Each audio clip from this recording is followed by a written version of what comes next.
guys, magandang hapon. So ngayon guys, mag-change oil tayo ng Mio Sporty.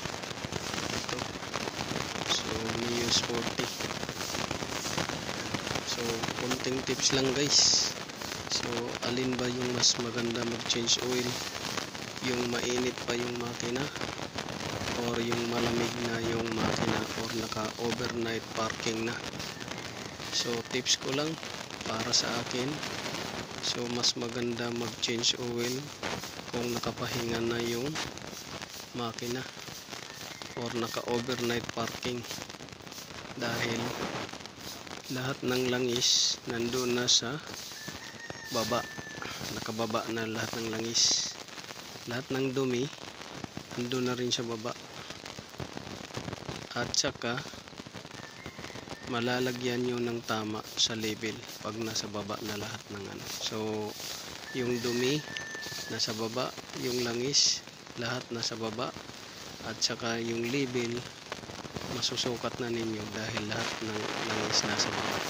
So yun yung advantage ng pag change oil ng overnight or malamig na yung makina or nakaparking na or nakababa na lahat ng langis at dumi.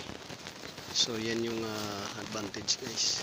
So tips ko yun sa inyo guys. So ngayon mag-change oil tayo.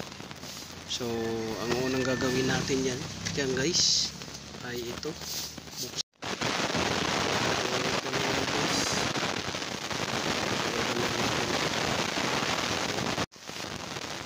So ayan na guys, natin natin.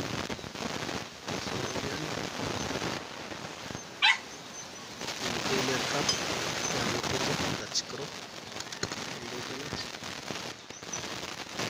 Tapos ito naman gamit ito, so 12 ay 14 na L-range at saka flat screw.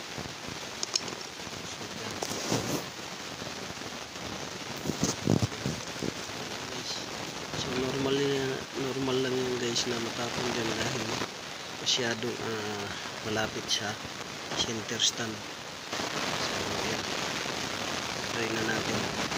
So ganun lang, flat screw para buksan yung filler cap nandito, tapos 14 para buksan din yung drain plug sa ilalim. At yun, hintayin natin na maubos. So ngayon guys, masapalit tayo ng jar oil. So gamit ito, lumagan dito